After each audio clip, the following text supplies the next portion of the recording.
la considération intérieure pour recevoir les forces supérieures. Lutter contre la considération intérieure est une des autres bases absolument essentielles.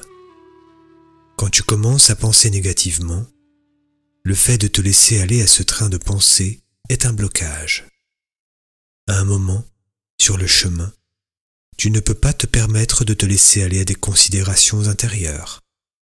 Cela devient vraiment une impossibilité. Il faut que tu ailles prendre une douche froide ou que tu cours jusqu'à tomber à la renverse. Mais tu ne restes pas avec la considération intérieure. C'est le plus grand poison qui soit pour tout ton être. Le fait de considérer intérieurement t'enfonce et te colle à un niveau inférieur.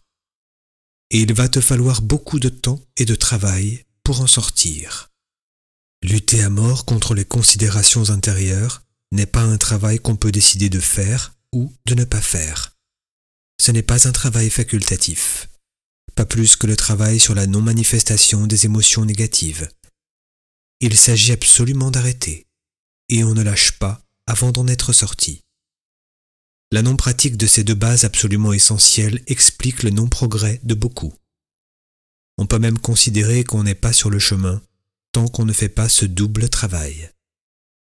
On est dans une phase de préparation, mais il y a des forces qu'on ne peut pas recevoir parce qu'on est trop plein de ces considérations intérieures ou de ces émotions négatives, trop plein ou trop sensible à ces influences-là.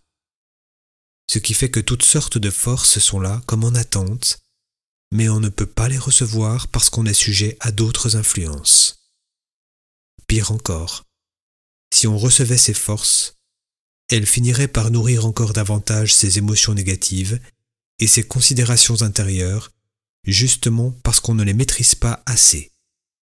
Ta sagesse intérieure, ton âme dit « Non, je ne peux pas recevoir ces forces plus grandes parce que tu vas les utiliser pour nourrir tes émotions négatives ou tes considérations intérieures, et donc, elles bloquent. » Je sais que beaucoup d'entre vous ne savent pas ce qu'est la considération intérieure. Tu es dans la considération intérieure dès que tu penses négativement.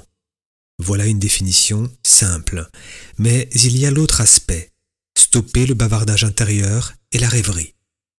Ceci aussi est un principe absolu. On ne peut pas ne pas l'appliquer.